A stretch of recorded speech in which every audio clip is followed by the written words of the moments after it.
My name is Agnika. I'm studying in Mount M2 C section. Today I'm going to tell about butterfly. A butterfly is a beautiful and colorful insect. It has two pairs of wings. We can see butterflies, parks and gardens.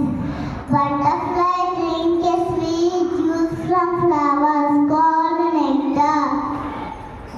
Butterflies help in pollination of plants and trees. Butterfly symbol of beauty and change.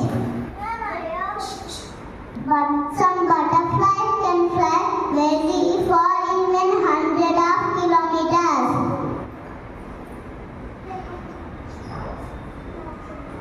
Butterfly live only few weeks. Butterflies start with a tiny egg, then